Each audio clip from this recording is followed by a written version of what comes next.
Good evening sir.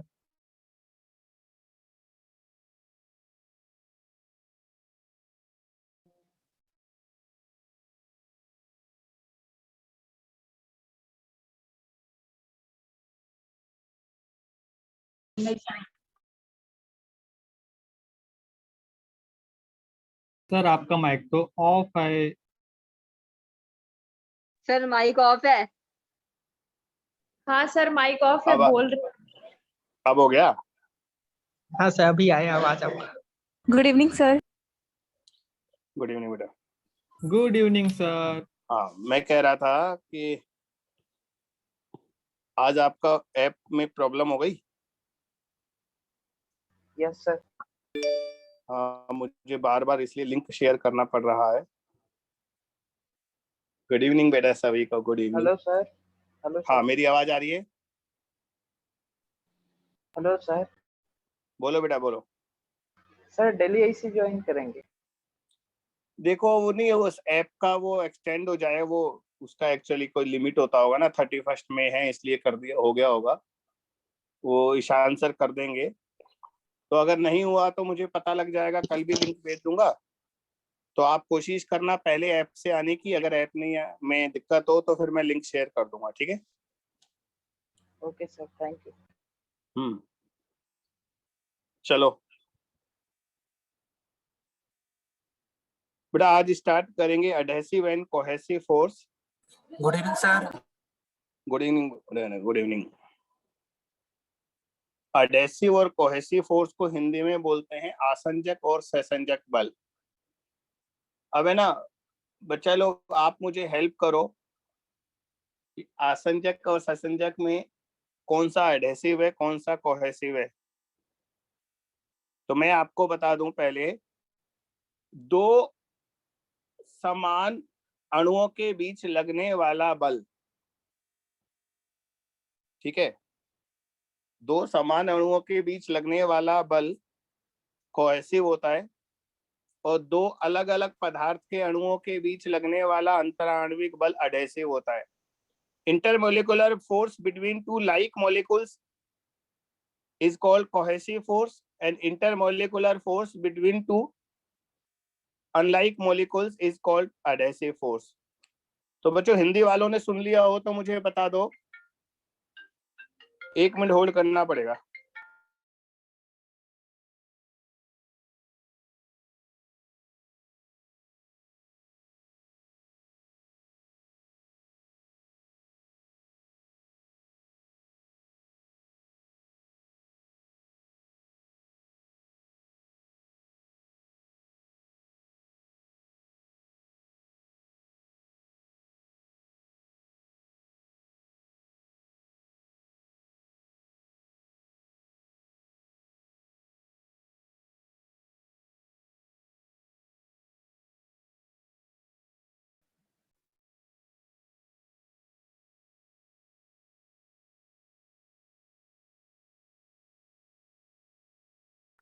हाँ बेटा बताओ, हिंदी वाले बताओ, आसंजक से संजक में।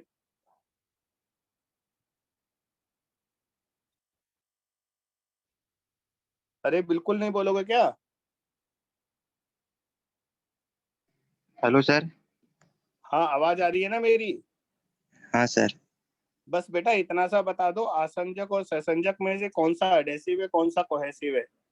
समान पदार्थ के बीच जो लगता है वो क्या होता है? सर सहसंजक बल होगा वो। सहसंजक बल होगा। चलो अब लिखना शुरू करो। पहले इंग्लिश में लिखो। Intermolecular force between two like molecules, intermolecular force between two like molecules is called cohesive force। समान पदार्थ के दो अणुओं के बीच लगने वाले अंतराण्विक बल सहसंजक बल। समान पदार्थ के दो अणुओं के बीच लगने वाले अंतराण्विक बल सहसंजक बल, तथा अलग अलग पदार्थों के अणुओं के बीच लगने वाले अंतराण्विक बल आसंजक बल कहलाते हैं। Intermolecular force between two like molecules is called cohesive force, whereas intermolecular force between two unlike molecules, different molecules, is called adhesive force.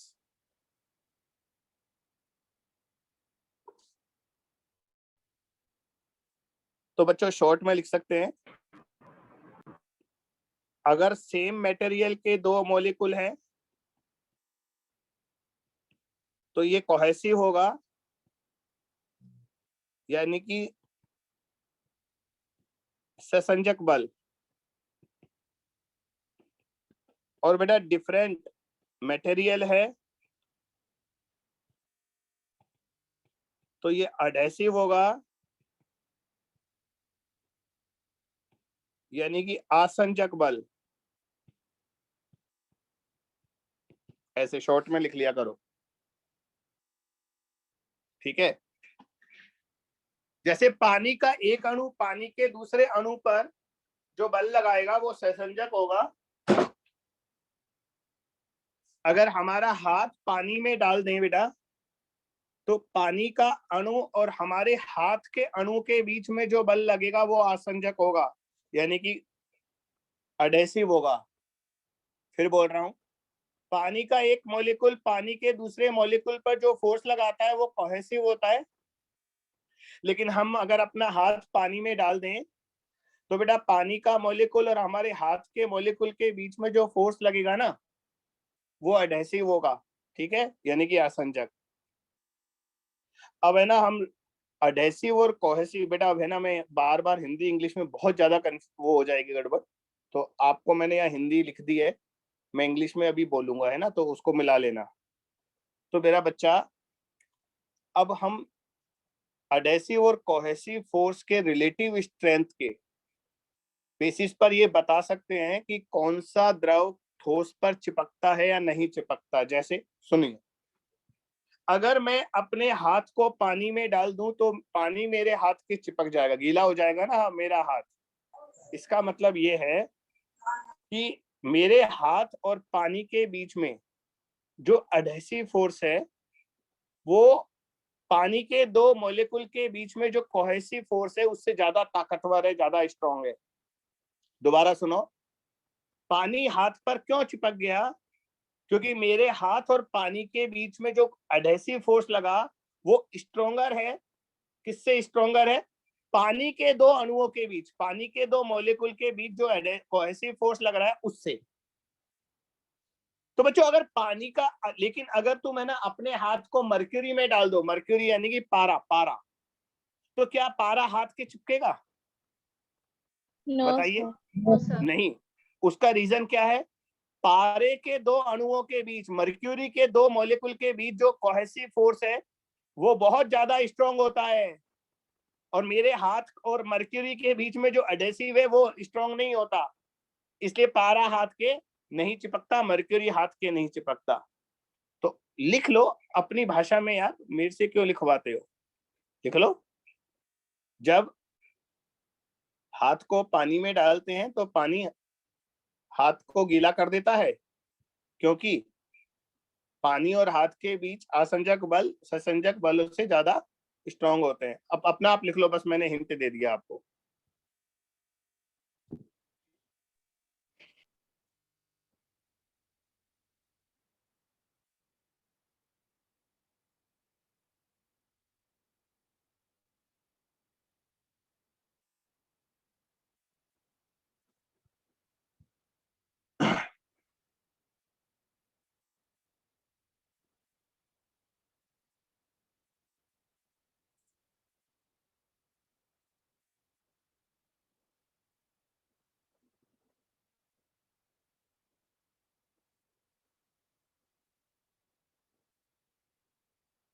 Done sir.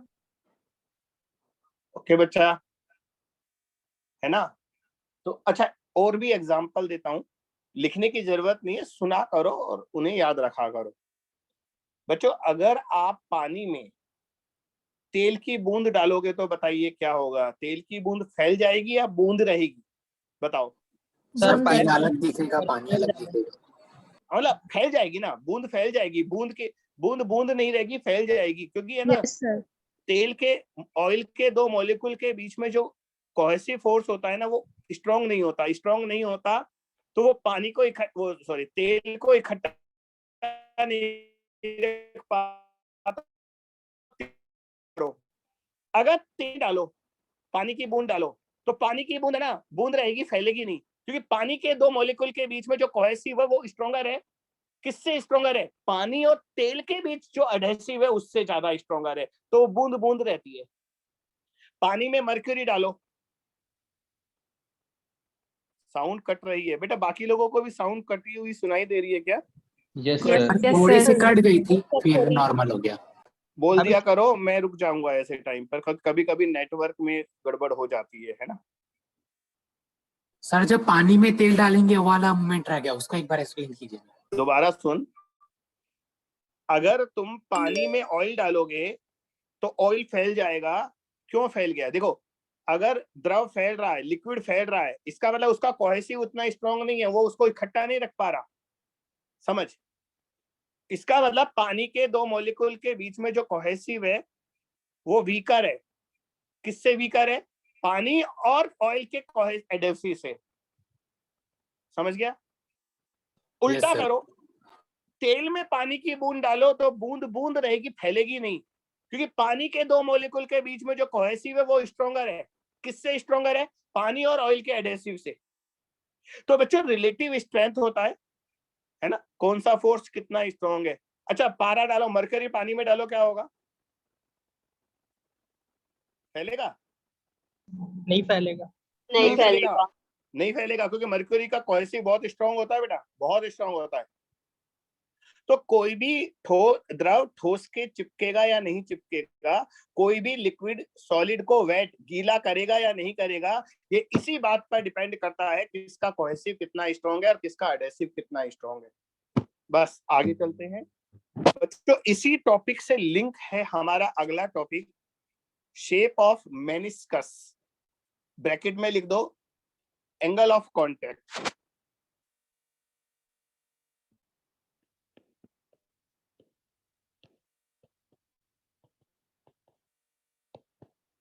Hindi में क्या बोलेंगे? मेनिस्कस जानते हो बेटा?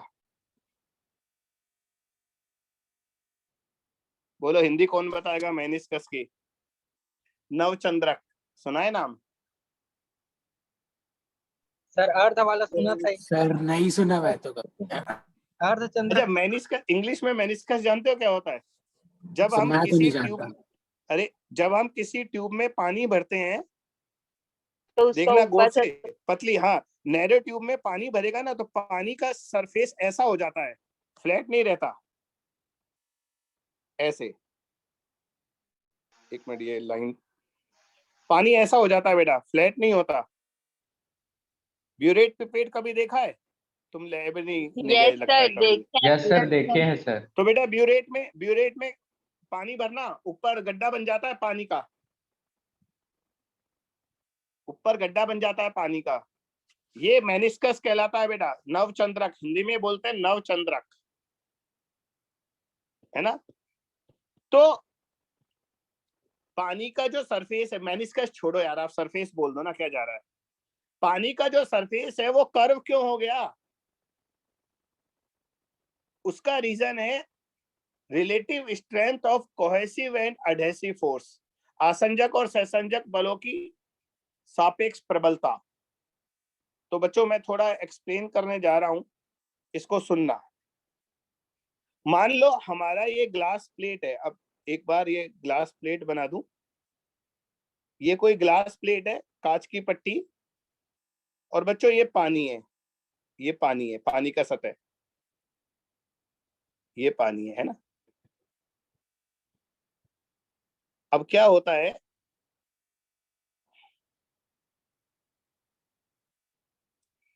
आप यहां पर पानी का एक अणु कंसीडर करो, ये कोई पानी का अणु है, येलो कलर का दिख रहा है, और इसके चारों तरफ एक गोला बना दो। बेटा एक स्फीयर होता है, इसे बोलते हैं स्फीयर ऑफ इन्फ्लुएंस, प्रभाव क्षेत्र का गोला।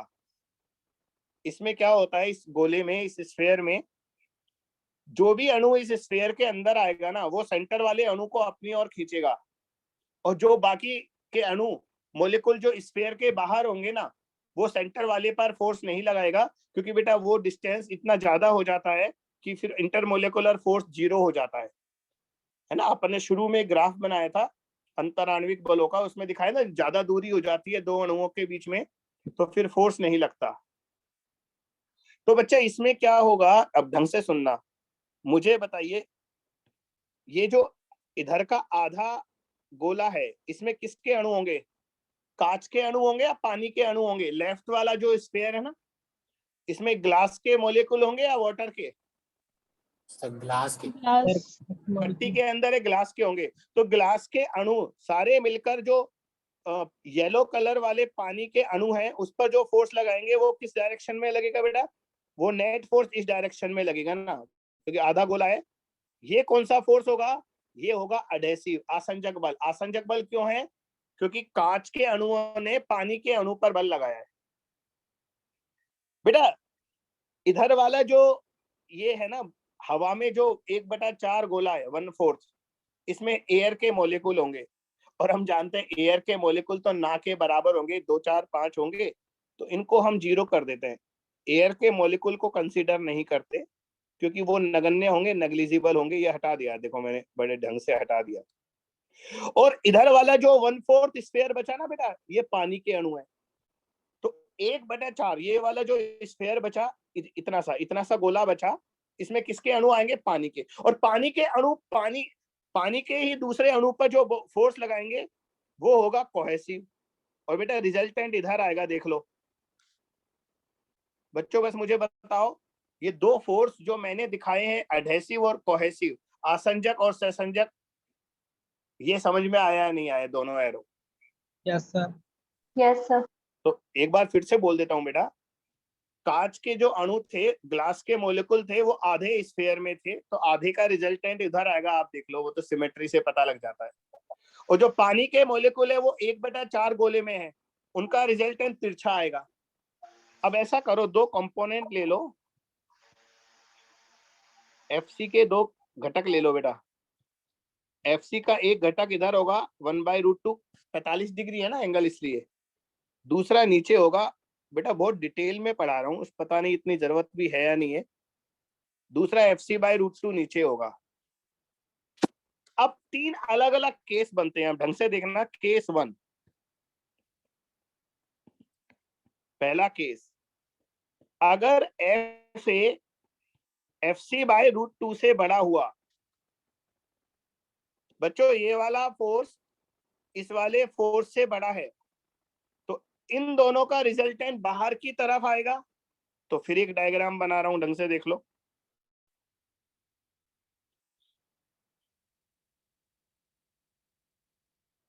ये कांच की पट्टी बनाई,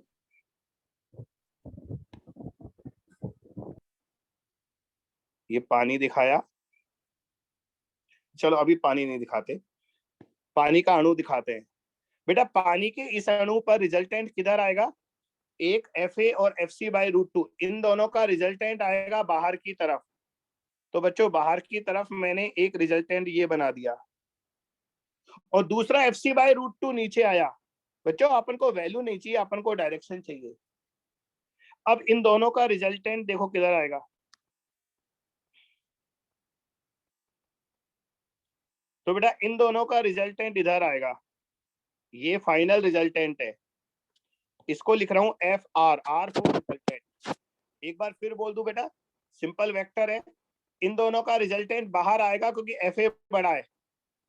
फिर इसका और इसका रिजल्टेंट ये आएगा फाइनल। तो बेटा पानी के अणु पर जो बल लगा, परिणामी बल, रिजल्टेंट फोर्स जो लगा वाटर के मॉलिक्यूल पर, वो इस डायरेक्शन में लगा। और पानी का सरफेस हमेशा रिजल्टेंट फोर्स के परपेंडिकुलर होता है, तो पानी इसके परपेंडिकुलर हो जाएगा। पानी का सरफेस देखो, अब एक डायग्राम बना रहा हूं, उस पर ढंग से देखना। पानी का सरफेस इसके परपेंडिकुलर हो जाएगा ऐसे। तो बच्चों गौर से देखो, पानी का सरफेस थोड़ा वक्र हो गया, कर्व हो गया। यहां से ये सतह अवतल सतह हो गई। क्या हो गई? वाई कॉनकेव, अवतल।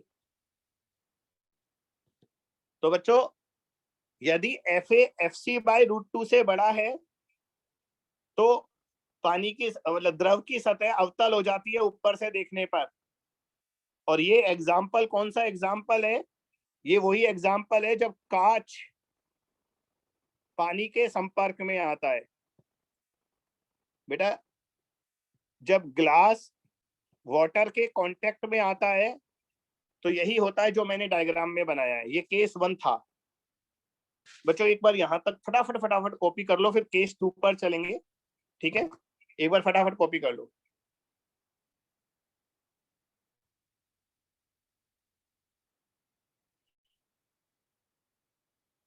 बस ये याद रखना, जो सरफेस होता है लिक्विड का वो रिजल्टेंट फोर्स के परपेंडिकुलर होता है। रिजल्टेंट बाहर आया ना, इसलिए उसके परपेंडिकुलर मैंने सरफेस बनाया, इसलिए वो अवतल हो गया। मैं इसको थोड़ा और अच्छे से बना रहा हूँ एक बार, है ना, इसको मिटाकर और अच्छे से बना रहा हूँ।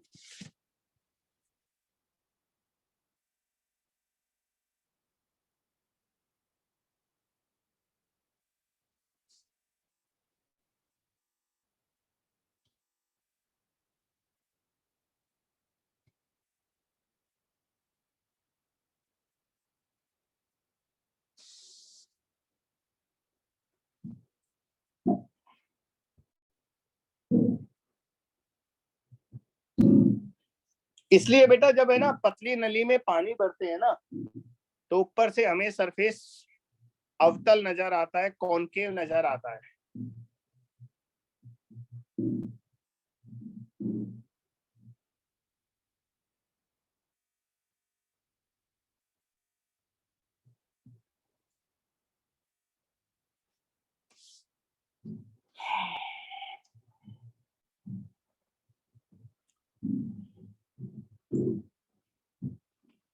बता देना बच्चा, है ना, लिखते ही। Yes sir, Done, done sir. Sir. चलो केस 2 पर चलते हैं। तो बच्चों केस 2 में FA जो होगा वो FC बाय √2 से छोटा होगा।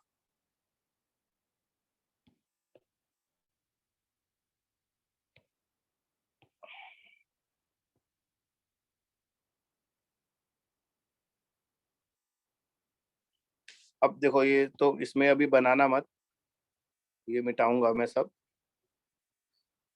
देखो बेटा अब एक FC बाय √2 तो नीचे वाला था ना, ये वाला फोर्स, और इन दोनों का रिजल्टेंट अब कहाँ आएगा? अंदर की तरफ। तो एक एरो ये बना रहा हूं, ये वाला FC बाय √2 बड़ा है तो रिजल्टेंट अंदर की तरफ आ गया, और फाइनल रिजल्टेंट इन दोनों का लेना है। अब तो एक लाइन इधर खींची, दूसरी लाइन इधर खींची, ये फाइनल रिजल्टेंट आ गया बेटा, अंतिम परिणामी। और अभी अभी मैंने बताया जो द्रव की सतह होती है, लिक्विड का जो सरफेस होता है वो रिजल्टेंट फोर्स के परपेंडिकुलर होता है। तो पता है द्रव इसके परपेंडिकुलर हो जाएगा ऐसे। बच्चों सामान्यतः ऐसे लिक्विड कम होते हैं, इसलिए ये है ना हमें शेप अपने दैनिक जीवन में, डेली लाइफ में देखने को नहीं मिलती। पर मैं आपको बता दूं, ये तब होता है जब कांच को और पारे को हम संपर्क में लाते हैं। पारा यानी कि मर्क्यूरी। बच्चों जब ग्लास किसी भी बर्तन में मर्क्यूरी भर दो Hg, तो आपको गड्ढा बनने की जगह ऊपर उठ जाएगा वो, यानी कि ये सरफेस कॉन्वेक्स हो जाएगा। कॉन्वेक्स को क्या बोलते हैं? उत्तल सतह बन जाएगी। तो ये कब बनेगी? जब कांच पारा संपर्क में आएंगे। पानी के लिए तो गड्ढा ही बनता है, पानी किसी में भी भर दो गड्ढा बनेगा। तो बच्चों ये दो केस हैं, ठीक है, और तीसरे केस की जरूरत नहीं है। अगर FA और FC बाय √2 बराबर हो जाएगा ना तो रिजल्टेंट नीचे की तरफ आएगा, सरफेस बिल्कुल फ्लैट हो जाएगा।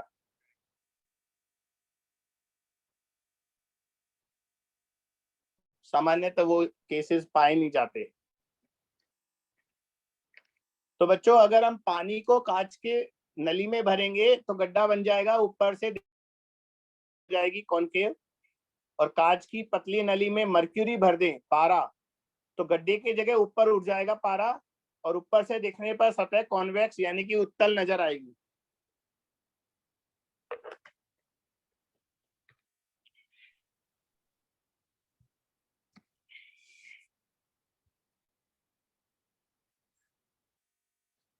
चलो अब एंगल ऑफ कांटेक्ट बताता हूं क्या होता है।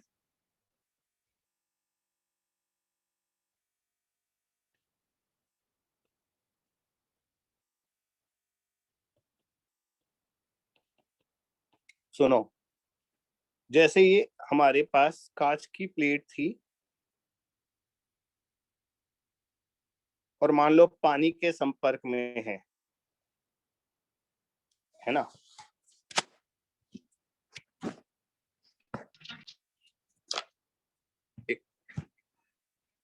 पानी के संपर्क में है ये, तो पानी का सतह ऐसा हो जाएगा,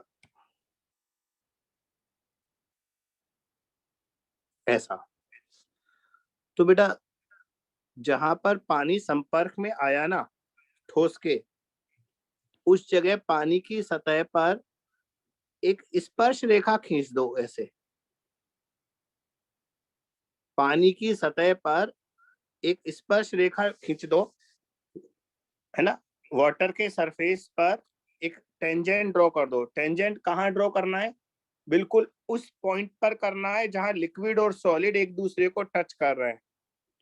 तो बेटा ये जो एंगल बनेगा अब, ये थीटा, ये कहलाता है स्पर्श कोण। हिंदी में क्या बोलते हैं एंगल ऑफ कांटेक्ट को बेटा? स्पर्श कोण। और हाँ, अगर मान लो अधिक कोण बन रहा है, एक मिनट, मर्क्यूरी वाला केस भी ले लेते हैं। ये कांच की प्लेट है और पारे की सतह ऐसी हो गई। तो बच्चों अगर पारे वाले केस में आप टेंजेंट ड्रॉ करोगे, स्पर्श रेखा खींचोगे, तो बेटा ये वाला जो एंगल आएगा, एंगल हमेशा अंदर से लेना, बाहर से नहीं लेना। हाँ, ये कांटेक्ट, एंगल ऑफ कांटेक्ट आएगा स्पर्श कोण। हिंदी में बोलते हैं बेटा स्पर्श कोण। इसका मतलब कांच और पानी के लिए स्पर्श कोण न्यून कोण होता है बेटा। ये केस है ग्लास और वाटर का, इसके लिए थीटा न्यून कोण है 90 डिग्री से कम। और ये वाला केस है ग्लास और मर्क्यूरी का, पारा, और यहाँ पर जो थीटा है वो 90 से ज्यादा है, अधिक कोण है। तो स्पर्श एंगल ऑफ कांटेक्ट लिखकर ये दोनों डायग्राम बना दो। बढ़िया डायग्राम है, क्लियर दिख रहा है, समझ में आ रहा है, तो हमें ज्यादा कुछ इसमें नहीं करना है।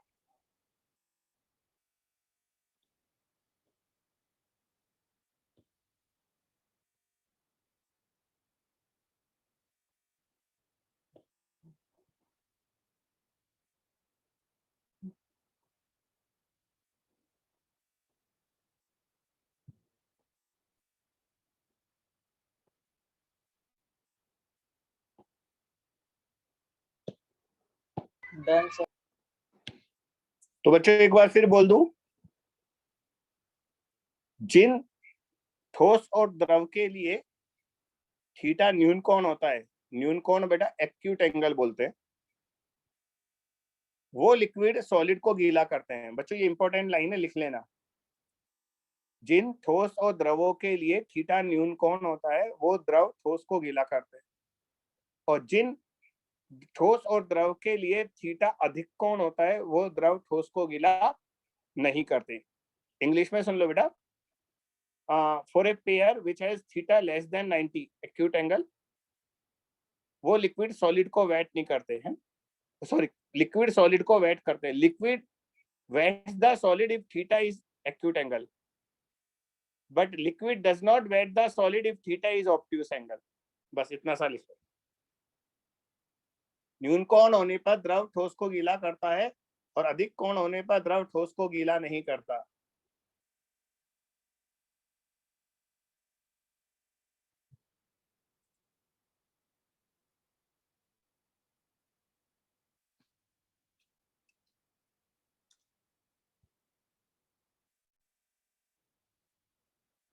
बच्चों ये वाटर प्रूफिंग एजेंट है ना, जैसे आपने देखा होगा कभी कभी कोई भी कवर होता है, अपने बुक का कवर होता है, उसको पानी से बचाने के लिए ऊपर कोटिंग कर देते हैं, तो पानी से गीला नहीं होती ना बुक का कवर। वो कोटिंग जो होती है ना, कोटिंग लेप कह लो, जो भी कह लो, वो ऐसे पदार्थ की करते हैं जिसका पानी के साथ थीटा है ना ऑब्ट्यूस होता है, अधिक कोण होता है। तो अगर हम अपने किताब के कवर पर एक ऐसे पदार्थ का लेप कर दें, एक ऐसे मटेरियल की कोटिंग कर दें जिसके लिए थीटा ऑब्ट्यूस एंगल है, थीटा अधिक कोण है, तो हमारी किताब का कवर पानी से गीला नहीं होगा।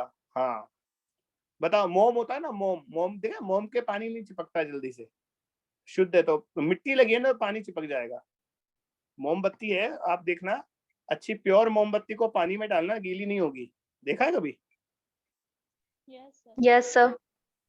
हाँ, मोमबत्ती के लिए थीटा ऑब्ट्यूस होता है बेटा, अधिक कोण होता है, इसलिए नहीं होती वहां गीली। चलो बच्चा, बढ़िया, ये सब अच्छी चीजें थी। अब हम अगले टॉपिक पर चलते हैं, कैपिलरी एक्शन।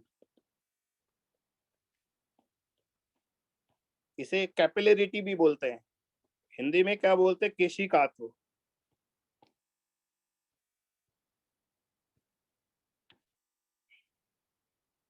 आप में से बताएगा कैपिलरी एक्शन क्या होता है, केशिकात्व क्या होता है? बताओ किसको पता है? rise and fall of the liquid in capillary is called capillary. Capillary, हाँ बेटा, कैपिलरी किसे बोलते हैं बताओ, कैपिलरी क्या होता है?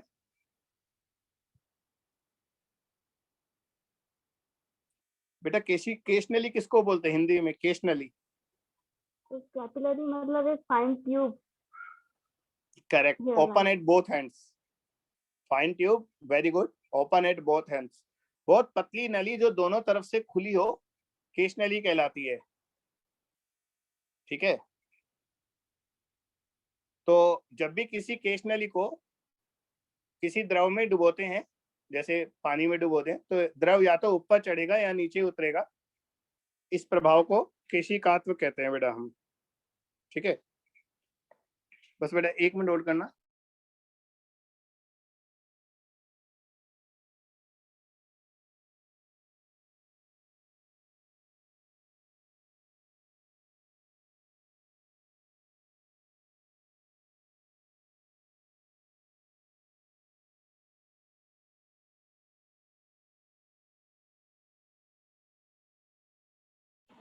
तो बच्चे इतना सा लिख लो इसमें, a very fine tube open at both ends is called capillary. एक बहुत पतली नली जो दोनों सिरों से खुली है, केश नली कहलाती है। Very fine tube open at both ends is called capillary. एक पतली नली जो दोनों सिरों से खुली है, केश नली कहलाती है ना। और आगे लिख लो, when a capillary is dipped into liquid, जब केश नली को द्रव में डुबोया जाता है तो द्रव या तो ऊपर चढ़ जाता है केश नली में या नीचे उतर जाता है। When a capillary is dipped into liquid, liquid either rises up inside the capillary और फॉल डाउन, ऊपर भी चढ़ सकता है, नीचे भी उतर सकता है। Liquid either rises up inside the capillary और फॉल डाउन, ठीक है बेटा। This action is called capillary action. यह प्रभाव केशिकात्व कहलाता है, केशिकात्व। बेटा कौन ऊपर चढ़ता है, कौन नीचे उतरता है, बताओ? सर वाटर ऊपर चढ़ता है और जो वाटर जो होता है वो नीचे होता है।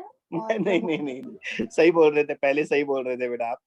पानी ऊपर चढ़ता है और मर्क्यूरी नीचे उतरता है, ठीक है। आप केश नली को पानी में डालो तो पानी केश नली में ऊपर चढ़ जाएगा, और एक पतली केश नली को, एक थिन कैपिलरी को मर्क्यूरी में डालो, मर्क्यूरी नीचे उतर जाएगा। तो जिनके लिए थीटा 90 से कम होता है वो ऊपर चढ़ते हैं, और जिन लिक्विड्स के लिए थीटा 90 से ज्यादा होता है वो नीचे उतर आते हैं। अभी बताऊंगा, अभी पूरा बताऊंगा ऐसा क्यों हुआ। बच्चा रियल लाइफ में कैपिलरी एक्शन के एग्जांपल दो ना यार, कौन कौन से हैं? अपनी डेली लाइफ में कौन कौन से एग्जाम्पल उदाहरण जो है वो केशनली के हैं, केशिकात्व के हैं, बताओ। सर दीपक में जब घी होता है तो घी बाती में ऊपर चला जाता है। बिल्कुल, सुबह सुबह भगवान जी की आरती करते हैं, बत्ती जलाते हैं, तो नीचे पिघला हुआ घी होता है और बत्ती में जो आग होती है, फ्लेम, वो सबसे ऊपर टॉप पर होती है, फिर भी घी नीचे से ऊपर चढ़ता रहता है और हमारी वो फ्लेम जलती रहती है। तो जो हेलो घी है सर। ना वो नीचे से ऊपर जाता है ना बेटा, वो कैपिलरी एक्शन है, केशिकात्व है। हाँ बेटा बोलो। सर पेन का हाँ हाँ बोलो बोलो, सही बोल रहे हो। पेन, फाउंटेन पेन होता है ना बेटा, शाही वाला पेन, बचपन में काम में नहीं लिया, वो ऐसे पेन से शाही छिड़क कर उसको वापस निब को उससे टच कराते थे तो वो सक कर लेता था शाही को, है ना। आप लोगों ने काम में नहीं लिया होगा, आज की जनरेशन ने फाउंटेन पेन देखा ही नहीं है शाही वाला। तुम लोग तो बॉल पेन ही काम में लेते हो, जेल पेन, बॉल पेन और ये सब है। और अब तो देखो ये वाला पेन आ गया जो मैं काम में ले रहा हूँ। ये क्या है? सर ये बिना तो इंक स्पेशल, वाला। बिना इंक वाला डिजिटल पेन है, सेंसे से चलता है। तो बच्चों, जब शाही वाले पेन में निब है ना, उसकी निब होती थी, उसको शाही में डुबोते थे तो वो ऊपर सक कर लेती थी इस शाही को, है ना। बेटा पेड़ों में भी तो पानी ऊपर चढ़ता है ना, आपने सुन, आप तो पढ़ते हो ना बॉटनी में, वहां भी तो सर ने कैपिलरी एक्शन जरूर बताया होगा। अभी क्या अपने राजीव सर ने बताया होगा कैपिलरी एक्शन। Yes sir. अच्छा, तुम अपने कपड़े पर है ना पानी का छींटा डालो, अपने शर्ट और टी शर्ट पर एक पानी की बूंद डाल दो, पानी की बूंद डाल दो, फैल जाएगी। वो पानी की बूंद है ना, इसीलिए पानी पूरा फैल जाता है कपड़े पर, वो भी कैपिलरी एक्शन है, क्योंकि हमारे कपड़ों में छोटी छोटी कैपिलरी होती है, उसके वजह से पानी फैल जाता है। अच्छा, एक वो वाला एग्जाम्पल है ना, अपन मिट्टी खेतों की जुताई क्यों करते हैं?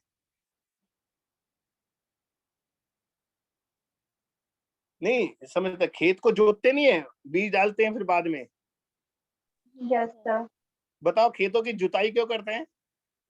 जोतना बोलते हैं ना, जोतना।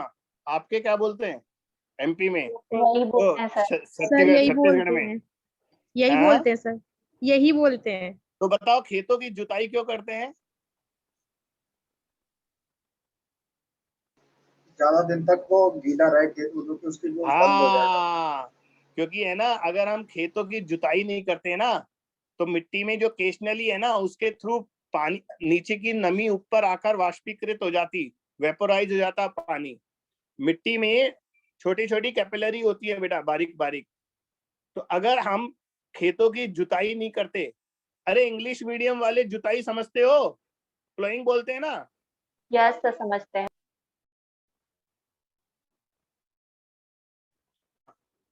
तो जुताई नहीं करते तो बेटा, मेरी आवाज आ रही है ना आपको? सर रुक गई थी। यस सर, आ रही अब आ रही है? यस। तो बेटा अगर हम केश नली को जुताई करके केश नलियों को तोड़ देते हैं, उससे क्या होता है, पानी वापस ऊपर नहीं आता और खेतों में बहुत टाइम तक मॉइस्चर रहता है, नमी रहती है। हाँ, अगर हम जुताई नहीं करते तो कैपिलरी ब्रेक नहीं होती मिट्टी की और पानी ऊपर आकर वाष्पीकृत हो जाता है, वेपोराइज हो जाता, खेत बहुत जल्दी सूख जाते, हमें जल्दी जल्दी पानी देना पड़ता। और बहुत सारे एग्जाम्पल है बेटा। लालटेन होती है ना, लालटेन, उसमें भी तेल ऊपर आता है, वही बत्ती वाला केस है। चलो अब आपको बताते हैं पानी ऊपर क्यों चढ़ता है, सुनो, अब ढंग से सुनना है ये। हाँ बच्चों, ये कोई कैपिलरी है, ये बहुत पतली कैपिलरी है, लेकिन मैं आपको इसको काफी मोटा दिखा रहा हूँ वरना डायग्राम समझ में ही नहीं आएगा। बेटा इसको पानी में डाला हमने, मान लो ये पानी का सरफेस है, तो जब हम इसमें पानी में डालेंगे ना तो पानी का सतह ऐसा हो जाएगा, ऊपर बताया था ये पानी है नीचे। अब चैप्टर के शुरू में हमने आपको बताया था, जब भी कोई सॉलिड लिक्विड के कांटेक्ट में आता है, जब भी कोई लिक्विड सॉलिड के कांटेक्ट में आता है, याद है सरफेस टेंशन का फोर्स मैंने बताया था, लिक्विड है ना अपने सरफेस के पैरेलल सॉलिड पर एक फोर्स लगाता है। तो मेरा बच्चा, ये जो पानी है ना, पानी ये कैपिलरी को नीचे खींचेगा ऐसे, और क्रिया प्रतिक्रिया का नियम होता है ना, एक्शन रिएक्शन। पानी कैपिलरी को नीचे खींचेगा तो कैपिलरी पानी को ऊपर खींचेगा ऐसे। सुनना ढंग से, मैंने क्या बोला? पानी ने कैपिलरी को नीचे खींचा, केश नली को नीचे खींचा, और केश नली ने पानी को ऊपर खींचा। तो बेटा ये जो ऊपर की तरफ फोर्स लगेगा ना, ये पानी को ऊपर खींच कर ले जाएगा, तो इसकी वजह से पानी ऊपर चढ़ने लगेगा। कब तक चढ़ेगा पानी? बैलेंस ना हो जाए। थीटा जब तक 90 डिग्री से कम होगा। नहीं नहीं नहीं नहीं, पानी तब तक चढ़ेगा जब तक ये हमारा फोर्स पानी के भार से संतुलित ना हो जाए। हाँ, जो पानी ऊपर चढ़ा ना बेटा, उसका जो भार है, वेट, उसके बराबर जब तक नहीं हो जाएगा तब तक पानी ऊपर चढ़ता रहेगा। देखो मैं बनाता हूँ, तो पानी यहाँ तक ऊपर चढ़ गया, देखो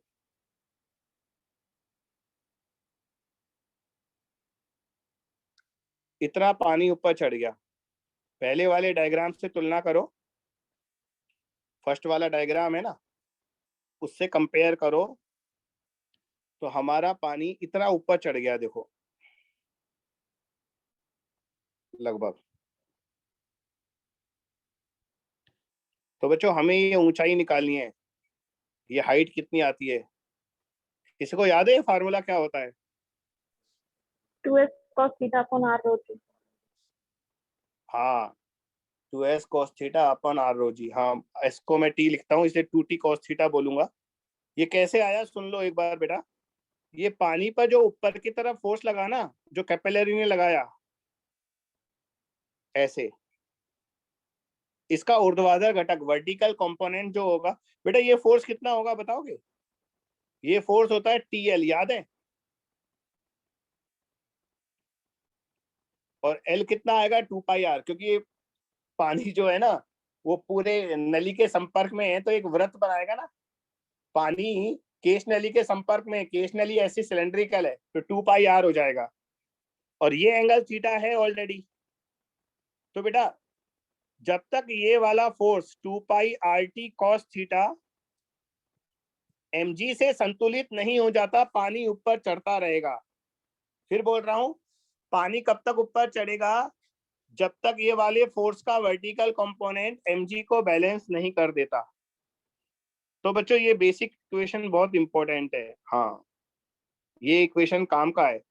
केश नली में पानी जब तक ऊपर चढ़ता रहेगा, जब तक हमारे ये फोर्स जो है ऊपर लग रहा है ना, पानी पर ऊपर फोर्स लग रहा है, वो mg से बैलेंस नहीं हो जाता।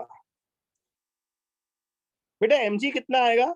थोड़ा यार आप फिर चुप हो गए, देखो काफी देर से बोल रहे थे, मुझे अच्छा लग रहा था, फिर चुप हो गए। कितना पानी ऊपर चढ़ा? पानी ऊपर चढ़ा आयतन गुणा घनत्व। पानी का आयतन होगा पाई r स्क्वायर h।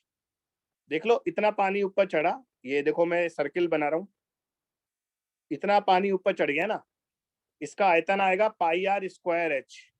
आयतन को घनत्व डेंसिटी से मल्टीप्लाई कर दो, द्रव्यमान आ जाएगा। बेटा दोनों तरफ आर वार काट दो, पाई कटेगा, आर कटेगा, सब कटेगा, तो h का फार्मूला आएगा 2t cos theta upon r रो g। तुम तो फार्मूला याद करो, बाकी चीजें छोड़ो, है ना? तो बेटा कहानी तो पूरी लिखाऊंगा नहीं, जो मैंने आपको सुनाया जो वो है बेटा, थोड़ा थोड़ा लिक्विड ऊपर है, उसका वेट नहीं इंक्लूड। अभी तुम मेरे से आगे मत चला कर, समझ गया ना? हाँ, तू मुझसे आगे चलता है वो अच्छा नहीं लगता, तो तू जानता है कि मैं बताऊंगा ही बताऊंगा, पर एक कदम आगे नहीं, मेरे साथ चलो, मैं खुद बता दूं। हाँ, अगर मैं छोड़ जाऊं कभी तो बाद में टोकना, समझ गया चरणजीत? मेरे इशारे तो समझ गया होगा। हाँ सर ईगो हटो क्या बोल दो? मेरा? अबे बावले ईगो नहीं हटुआ। अगर ऐसे ये जो बोलता है ना सब बता दूं ना, अभी तुम्हारी बिजली गुल हो जाएगी, तुम्हारी बत्ती गुल हो जाएगी सबकी। क्या होता है बेटा, जो जिस बच्चे को पहले से कुछ थोड़ा बहुत पता हो ना, थोड़ा बहुत ज्यादा पता हो, उसमें तो पेशेंस नहीं होता, वो तुरंत चाहता है सर बताए। लेकिन इतनी स्पीड से मैं बता दूंगा तो बाकी बच्चों की बत्ती गुल हो जाएगी अभी। और कई बार तो बहुत सारी चीजें बताने की जरूरत भी नहीं होती। बेटा हम बहुत क्लियर बताए, बैच देखकर पढ़ाते हैं हम वो टीचर हैं जो IIT एडवांस भी पढ़ाते हैं, नीट भी पढ़ाते हैं, सब पढ़ाते हैं। तो आप लोगों के अकॉर्डिंगली हम रिएक्शंस करते हैं बेटा, एक्शन रिएक्शन चलता रहता है हमारा। तो चरणजीत ने जो बोला मैं अभी बताऊंगा वो, लेकिन वो बिल्कुल काम का नहीं है। वो क्या लफड़ा है अभी बताता हूँ बच्चों। उससे पहले बहुत इंपॉर्टेंट बातें हैं, वो दोबारा सुन लो जो अभी मैंने बताई। एक बार कहानी फिर से सुनो क्या हुआ। जब हमने केश नली को पानी में डुबोया था तो पानी जहां केश नली के संपर्क में आया वहां पानी ने केश नली को नीचे खींचा, पानी ने कैपिलरी को नीचे खींचा। बेटा एक्शन रिएक्शन के अकॉर्डिंग, क्रिया प्रतिक्रिया नियम होता है ना न्यूटन का, उसके अकॉर्डिंग जितना फोर्स पानी कैपिलरी पर नीचे लगाएगा उतना फोर्स कैपिलरी पानी पर ऊपर लगाएगा। तो ये ऊपर की तरफ फोर्स लगा पानी पर ये वाला फोर्स ऊपर लगा। इस फोर्स की वजह से पानी ऊपर चढ़ने लगा। कब तक चढ़ेगा? जब तक ये फोर्स mg से संतुलित नहीं हो जाता। तो बेटा हमारा जो फोर्स था ना उसके ऊर्ध्वाधर घटक को, वर्टिकल कंपोनेंट को mg के बराबर कर दिया। अब m कितना आएगा? m आएगा आयतन गुणा घनत्व। आयतन होगा पाई r स्क्वायर, डेंसिटी से मल्टीप्लाई कर दिया, काटा पीटी कर दी, h का फार्मूला आ गया। सुन लो अब बताता हूँ ये क्या कह रहा था। वैसे फार्मूला ये ढंग से याद कर लेना बेटा, काम का है। तो पहले तो ये देखो, इंपॉर्टेंट ये है कि यहाँ पर जो हमारा h आया है ना वो r के इनवर्सली प्रोपोर्शनल है मेरा बच्चा। ये काम की चीज है, यानी कि केश नली जितनी पतली होगी, बारीक पतली, r उतना कम होगा, पानी उतना ही ऊपर ज्यादा चढ़ेगा। फिर बोल रहा हूं, कैपिलरी जितनी थिन होगी R उतना कम होगा और H उतना ज्यादा होगा, पानी ज्यादा चढ़ेगा। इसलिए मोटी कैपिलरी में पानी ऊपर चढ़ता हुआ दिखाई नहीं देता। अब तुम इस बोतल में पानी ऊपर चढ़ेगा थोड़ी ना, कोई बहुत मोटी है बेटा ये बोतल। तो अपन को है ना ऐसी कैपिलरी चाहिए जिसका रेडियस मिलीमीटर में हो, मिलीमीटर में। वैसे ना अपनी दोनों उंगलियों को ऐसे करके पानी में डुबो, कई बार देखना पानी उंगलियों के बीच में ऊपर चढ़ने लगता है।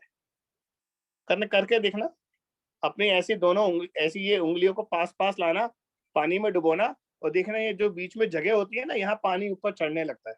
ये भी है ना कैपिलरी बन जाती है अपनी दोनों उंगलियों के बीच में।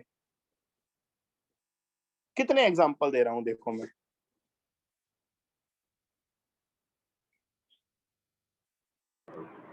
सर नेट फोर्स 0 क्यों नहीं हुआ? H0 मैं समझा नहीं बेटा। HG नेट फोर्स 0 क्यों नहीं? यार ये नेट शब्द फोर्स मुझे बोल रहे शायद। नेट फोर्स नहीं, अभी भी नहीं समझा नेट फोर्स 0 बेटा। थोड़ा खुलकर बोल लेना, तू एक ही लाइन को रिपीट कर रहा है, उससे मैं पहुंच ही नहीं पा रहा ना बेटा। तुम क्या पूछना चाह रहे हो? थोड़ा और बोल खुलकर, मैं तैयार हूं सुनने को, टेंशन मत ले।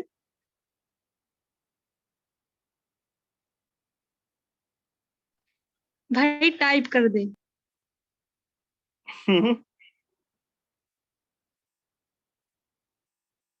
मेनिस्कस पर नेट फोर्स 0 बेटा। किसको किससे बैलेंस करवा रहा है ये तो बता।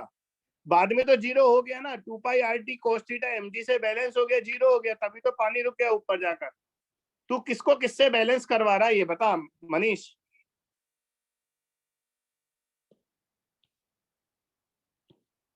सर आपने बोला कि एक्शन रिएक्शन फोर्स लगता है। हाँ मनीष, दरअसल है ना, समझ तो मैं गया था, तो तेरे मुंह से कहलवाना चाह रहा था, क्योंकि अब बेटा तू डांट खाएगा मुझसे। कभी एक्शन रिएक्शन एक दूसरे को कैंसिल करते हैं? तू न्यूटन्स लॉ में जाना। मैंने डिफरेंट बॉडीज पे लगता है। हाँ अच्छा मनीष, तूने है ना पढ़ा नहीं बेटा न्यूटन्स लॉ, तूने नहीं पढ़ा, तू थोड़ा सा लेट आया था मुझे याद है। हाँ तो क्लियरली बता दूं, एक्शन रिएक्शन कभी कैंसिल नहीं करते एक दूसरे को, क्योंकि है ना पानी पर जो फोर्स लगेगा वो पानी पर दूसरा फोर्स लगेगा उससे कैंसिल होगा।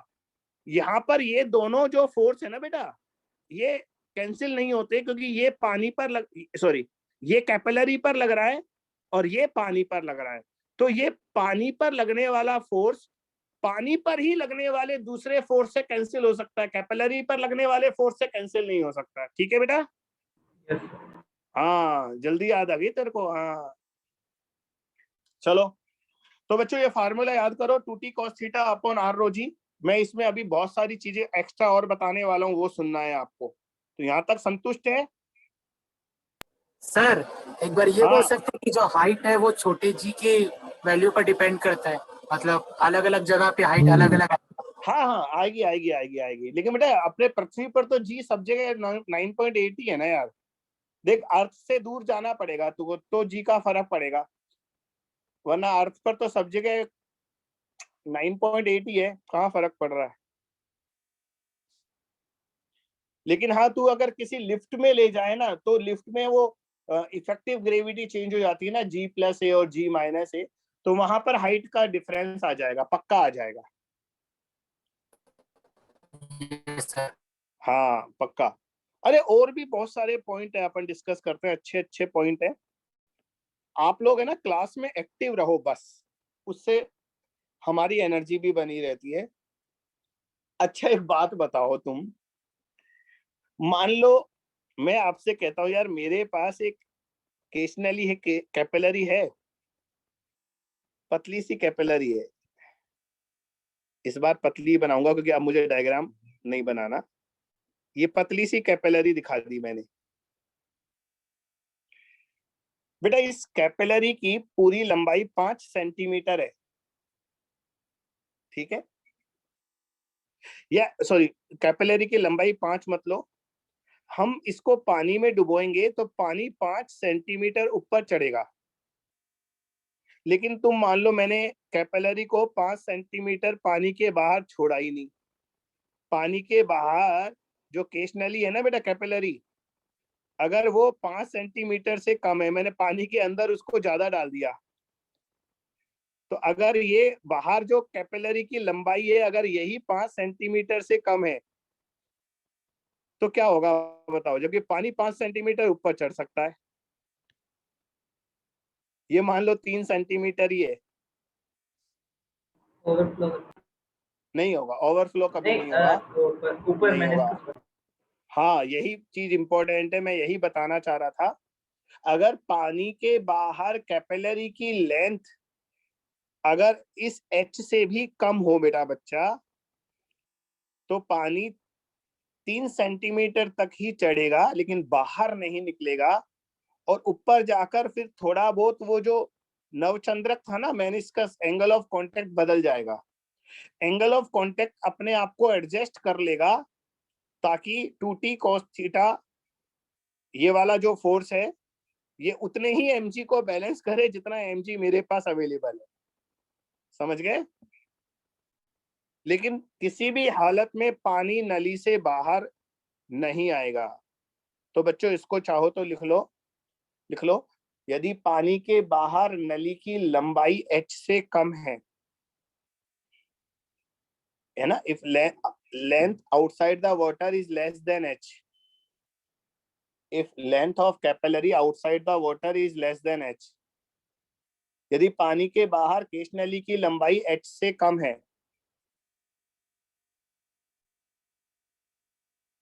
तो पानी केशनली के ऊपरी सिरे तक चढ़ जाएगा परंतु बाहर नहीं निकलेगा।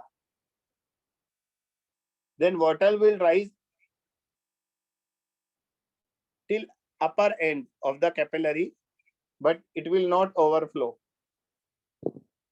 Water will rise till upper end of the capillary but it will not overflow. बाहर नहीं निकलेगा बेटा, किसी भी हालत में बाहर नहीं निकलेगा। रीजन क्या है? बेटा ऊपर जाकर है ना बाहर निकलने के लिए पहले थीटा को चेंज करना ही पड़ेगा। देख रीजन पूछेगा तो फिर मुझे डिटेल में जाना पड़ेगा। तो ये देख कैपिलरी बना रहा हूं मैं, मोटी कैपिलरी बना दी, पानी ऊपर चढ़ गया, ऊपर चढ़ने के बाद पानी को बाहर निकलने के लिए एंगल ऑफ कांटेक्ट चेंज करना पड़ेगा। अब देख मैं एंगल ऑफ कांटेक्ट दिखा रहा हूं, धीरे धीरे ये एंगल ऑफ कांटेक्ट बढ़ने लगा, और हम जानते हैं हमारा जो इक्वेशन है वो है 2 पाई RT cos थीटा बराबर mg। मैं जानता हूं अभी मेरा mg कम है, इसीलिए तो एंगल चेंज हो रहा है। तो थीटा धीरे धीरे बढ़ेगा और थीटा के बढ़ने से cos थीटा कम होता है। तो कम होता होता एक ऐसी स्थिति आ जाएगी जब ये दोनों बैलेंस कर चुके होंगे, और जहां पर ये दोनों फोर्स बैलेंस करेंगे वहां पर ये लिक्विड का सरफेस रुक जाएगा, आगे नहीं बढ़ेगा। ये रीजन होता है।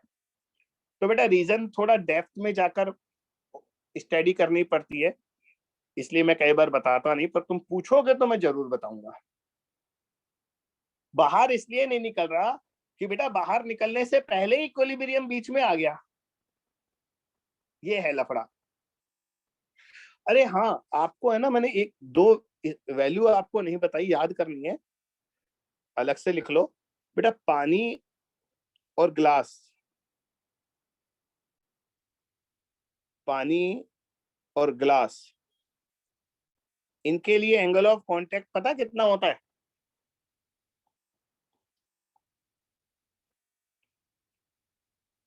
पता होगा यार, ऐसी तो इतना चुप मत रहो। 0 डिग्री। हाँ, वैसे 8 डिग्री होता है, पर शुद्ध जल के लिए 0 डिग्री मानते हैं अपन। पानी के लिए, और पानी और कांच का 8 डिग्री होता है, 8, परंतु शुद्ध जल होता है ना, प्योर वाटर के लिए 0 लेते हैं। और मर्क्यूरी और ग्लास का थीटा कितना होता है बताओ? सर 137। हाँ वैसे 138 होता है, परंतु कैलकुलेशन को आसान बनाने के लिए हम 135 लेते हैं, होता 138 है। तो ये वैल्यू लिख लेना बेटा, ये कई बार हो सकता है एग्जाम में ना दे, हमें यूज करनी पड़े। शुद्ध पानी और कांच के लिए थीटा 0 होता है, और पारा और कांच के लिए थीटा 135।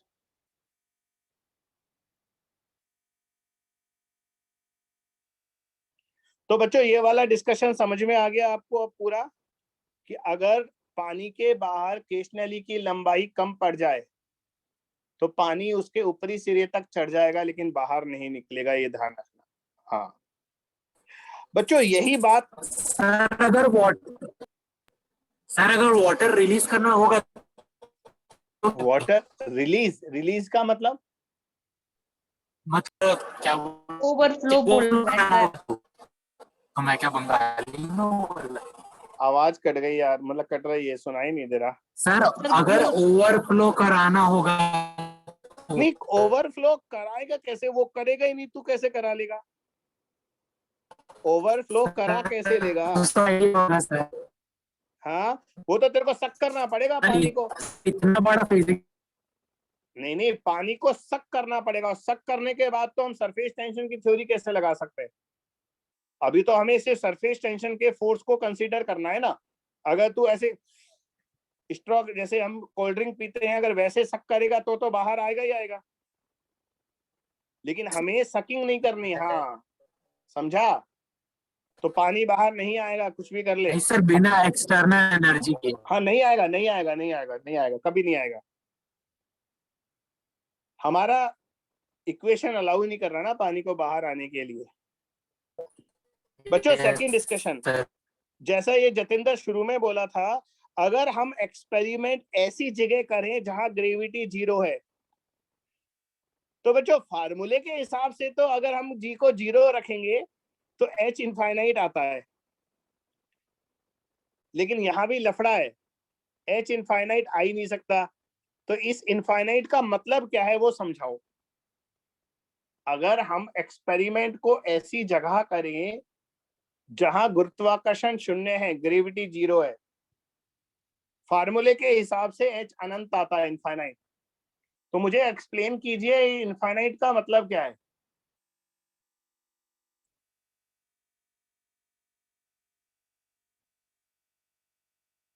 मैक्सिमम लेंथ तक आकर बैलेंस हो जाएगा।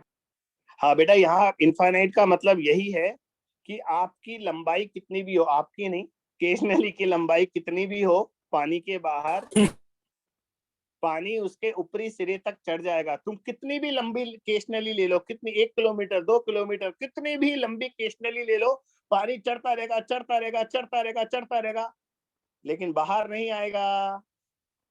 ध्यान रखना, क्योंकि ऊपरी सिरे पर जाकर थीटा 90 डिग्री हो जाएगा और 90 होते ही फोर्स 0 हो जाएगा, और फोर्स 0 हो जाएगा तो उसको बाहर निकलने की आवश्यकता ही नहीं है। तो बेटा इसको लिख लो, है ना, इसको लिख लो।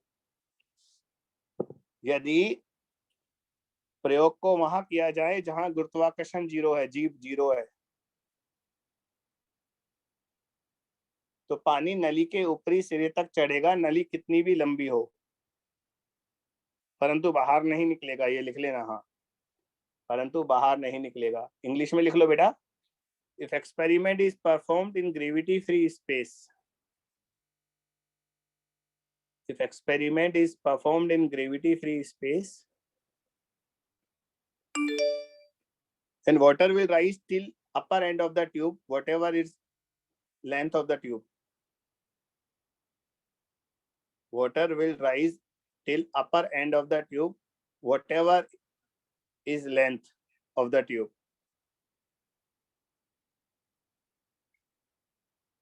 But it will not overflow. बाहर नहीं निकलेगा बेटा किसी भी हालत में।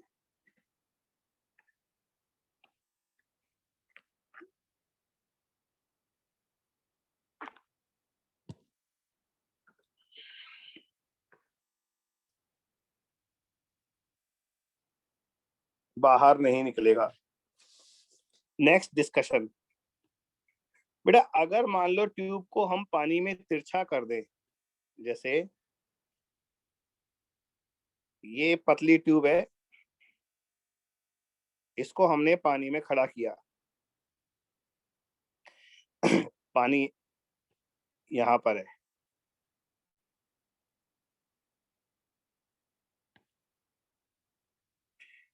तो पानी एच ऊंचाई तक चढ़ा, सुनते हैं ना, पानी एच ऊंचाई तक चढ़ गया। अब मैंने ट्यूब को थीटा एंगल से घुमा दिया, बना रहा हूं, डायग्राम बना रहा हूं ऐसे।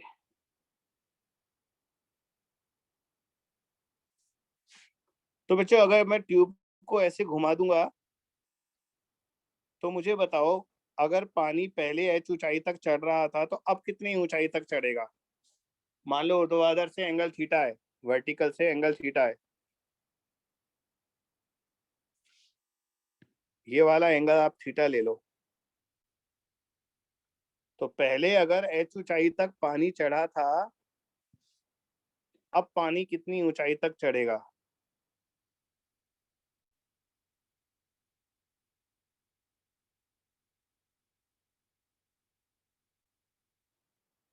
बोलोगे? तो मैं आपको बता दूं बेटा, पानी की ऊंचाई में कोई चेंज नहीं आएगा।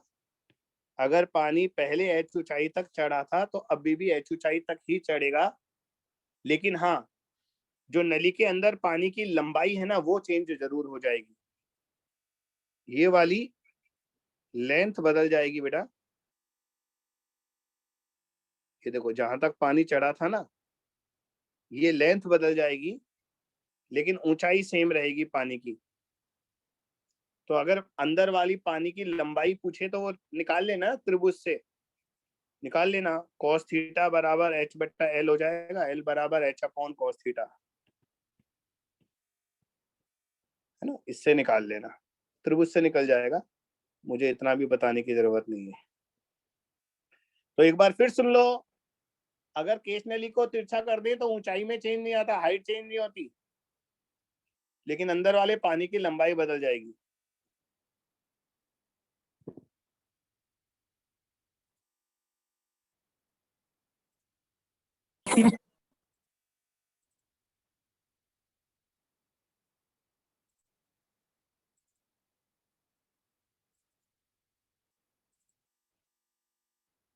ठीक है,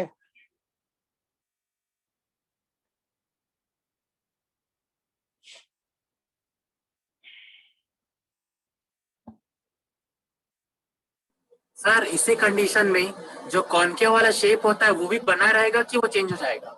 नहीं बनेगा ना, क्यों नहीं बनेगा, लेकिन वो थोड़ा सा मतलब बिल्कुल ऐसे नहीं बनेगा। मैं तेको फिर तेको तू ऐसा प्रश्न पूछता है, मुझे डायग्राम दूसरा बनाना पड़ता है।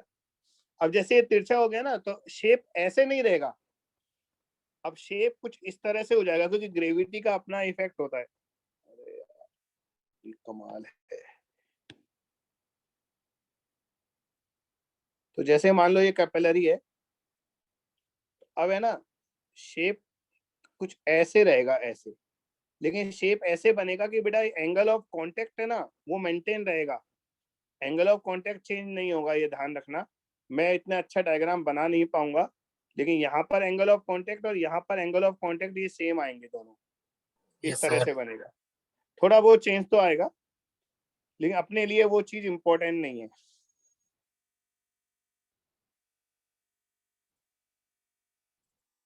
और पूछो, क्या पूछना है? नहीं तो मैं अगले टॉपिक पर चलूं। इस पर बस क्वेश्चन है ना, मैंने जो ये पॉइंट बताए ना बेटा, ये क्वेश्चन ही है, इसमें अलग से कुछ और क्वेश्चन नहीं बनते। हाँ, और न्यूमेरिकल बनेंगे तो ज्यादा से ज्यादा इस वाले फार्मूले में आपको सारी वैल्यू दे देगा, सरफेस टेंशन की, थीटा की, आर की, रो की, तो डायरेक्ट फार्मूला लगा देना बस, और क्या है।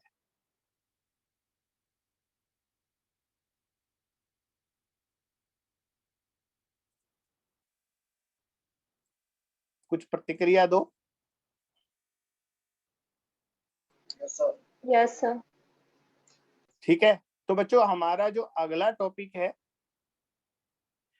अच्छा एक एंगल ऑफ कांटेक्ट का वैसे क्वेश्चन पूछता हूँ बेटा, अगर दो कांच की प्लेट के बीच में पानी की बूंद फंसा दे तो उसकी शेप बनाओ, कैसी होगी? आप बना लो अपनी कॉपी में।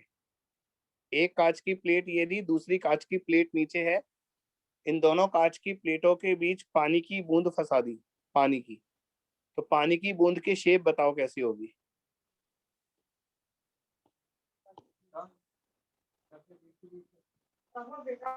आप बना लो, फिर मैं बनाता हूँ।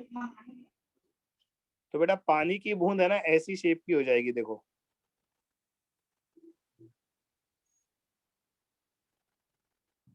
ऐसी हो जाएगी पानी की बूंद, ये पानी है। बताए ऐसी शेप क्यों हो गई? क्योंकि एंगल ऑफ कांटेक्ट का ध्यान रखना है बेटा अपन को।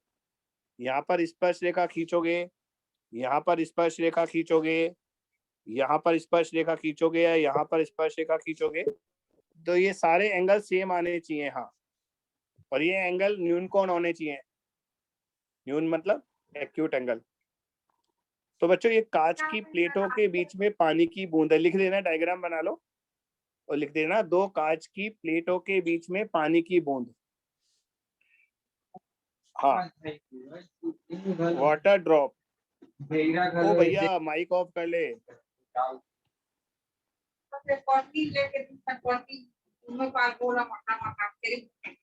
निकाल रहे जो वो किलो कर देता यही लज्जी में गेला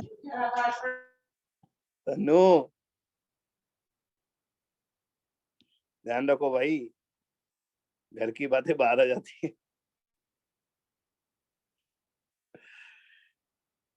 तो बच्चा ये है water drop between two glass plates.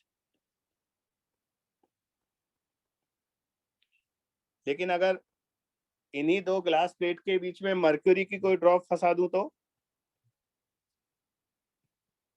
बच्चा ये डायरेक्ट क्वेश्चन आ जाता है एग्जाम में, 4 डायग्राम बनाएगा, पूछेगा कौन सा सही है।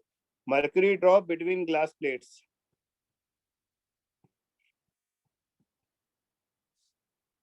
तो मर्क्यूरी की ड्रॉप है ना ऐसे हो जाएगी, ऐसे।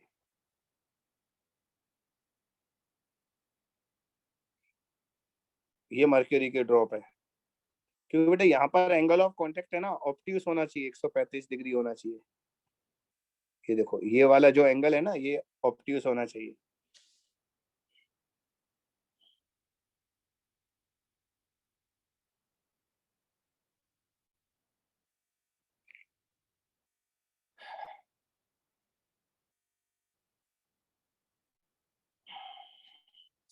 तो बच्चों अगला टॉपिक है, लिखो एक्सेस प्रेशर, दाब आधिक्य।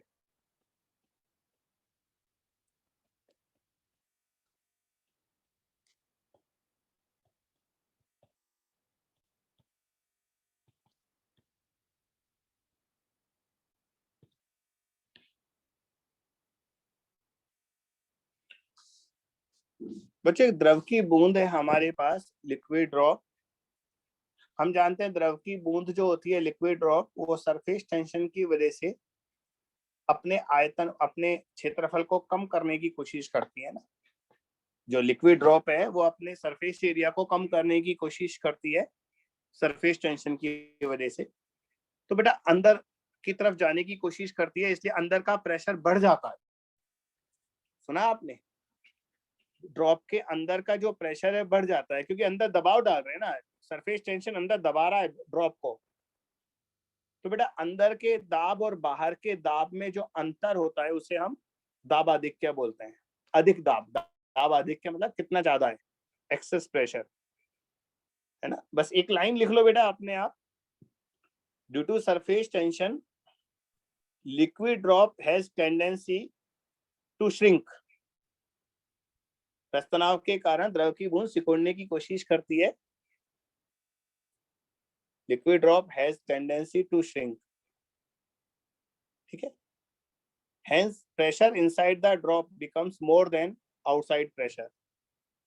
Hence pressure inside the drop becomes more than outside pressure.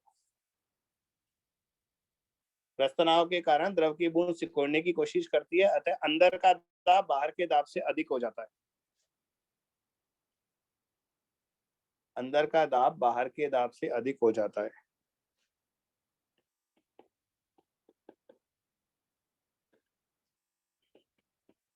तो बेटा द्रव की जो बूंद है उसमें अंदर का दाब बाहर के दाब से ज्यादा होता है। ये बूंद बनाई है मैंने,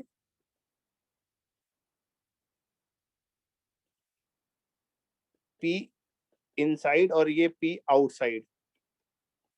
तो P इनसाइड P आउटसाइड से ज्यादा होता है बेटा, और इन दोनों का जो डिफरेंस है P inside minus P outside, ये जो अंतर होता है ये एक्सेस प्रेशर कहलाता है। मैंने नीचे लिखा है ना, P के नीचे छोटा सा लिखा है EX, EX मतलब एक्सेस, ये वाला अधिक। हाँ, द्रव की बूंद के लिए दाब आधिक्य का फार्मूला याद करना है, 2T/R होता है बेटा। लिक्विड ड्रॉप में एक्सेस प्रेशर 2T/R होता है,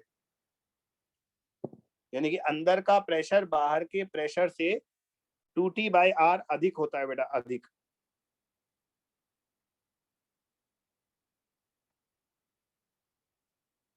केमिस्ट्री दोनों खत्म हो रही है, और है ना, सुनो इस बार है ना, अभी है ना वो क्या बोलते हैं भटनागर सर है ना बेटा, थोड़े से बिजी हैं, तो वो संडे को लेने की कह रहे थे। संडे को ले लोगे ना क्लास, कोई दिक्कत तो नहीं है? Yes sir, yes sir. Yes sir. तो अभी है ना इनऑर्गेनिक और फिजिकल तो 2-3 दिनों में खत्म होने वाली है, आप भी जानते हो, शायद परसों, कल या परसों खत्म हो जाएगी, परसों हो जाएगी। तो अभी बचे हुए 2-3 दिन तो केमिस्ट्री नहीं लगेगी, संडे को लगा देंगे आपकी केमिस्ट्री, ठीक है? Yes sir. हाँ, मैं और राजीव सर लेते रहेंगे क्लास, तो आपकी 2 क्लास हो जाएंगी दिन में, बस एकदम से 4 से 2 पर आ जाओगे। और राजीव सर का कितना बचा हुआ है, अंदाजा है कुछ? बस 2 चैप्टर सर। सर 2 चैप्टर हफ्ते भर का है। मतलब अपन मान ले ये हफ्ता ज्यादा से ज्यादा बस, है ना? हाँ सर, हफ्ते भर लगेगा बायो में। हाँ, तो मतलब ये मान लो हम दोनों क्लास लेते रहेंगे, बस मेरा ये फ्लूइड खत्म हो जाए और उसके बाद मॉडर्न फिजिक्स बचेगा। मैं थोड़ा सा लंबा जाऊंगा, 1 हफ्ता और लगेगा मुझे एक्स्ट्रा, तो बस एक मेरी फिजिक्स रहेगी बेटा, वो जरूर ले लेना सीरियसली, क्योंकि मॉडर्न फिजिक्स तो आप जानते ही हो, उससे बहुत क्वेश्चन आते हैं। यस, ठीक है, बस वही अपना बचा है। बच्चों अगर मान लो लिक्विड ड्रॉप की जगह सोप बबल ले ले, सोप बबल, तो बेटा सोप बबल के अंदर दाब आधिक्य जो होता है ना, वो 2T/R नहीं 4T/R होता है, 40/R दुगना होता है। और आपको समझ याद आया होगा, दुगना इसलिए होता है क्योंकि है ना, सोप बबल जो होता है ना बेटा, साबुन का बुलबुला, उसमें 2 सतह होती हैं, तो अंदर वाली सतह भी सिकुड़ने की कोशिश करती है और बाहर वाली, तो कुल मिलाकर डबल हो जाएगा प्रेशर। तो सोप बबल के अंदर जो एक्सेस प्रेशर होता है, दाब आधिक्य, वो 2T/R नहीं होता, उसका डबल होता है, 40/R। और एक और होता है बेटा एयर बबल। एयर बबल क्या होता है? हवा का बुलबुला। बताओ एयर बबल कहाँ बनेगा? अरे पानी के अंदर बनेगा मॉइस्चर ना, होती है जो। ये पानी है, हवा में तो हवा का बुलबुला बन नहीं सकता ना, तो पानी में बनेगा।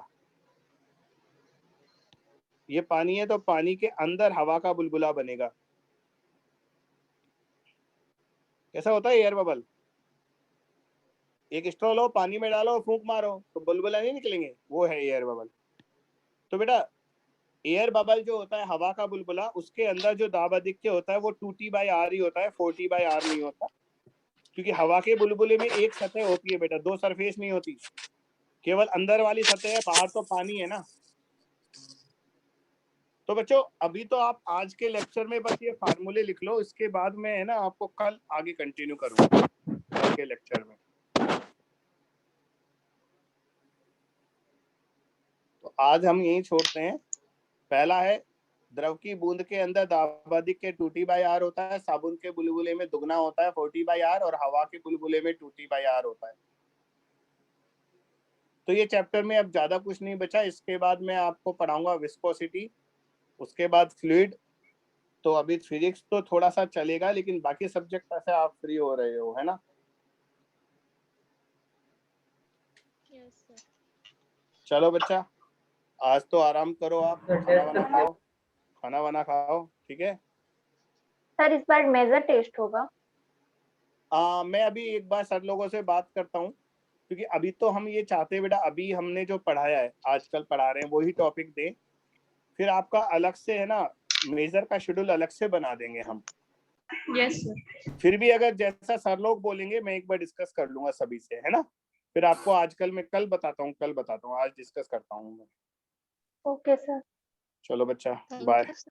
Bye bye, good night sir.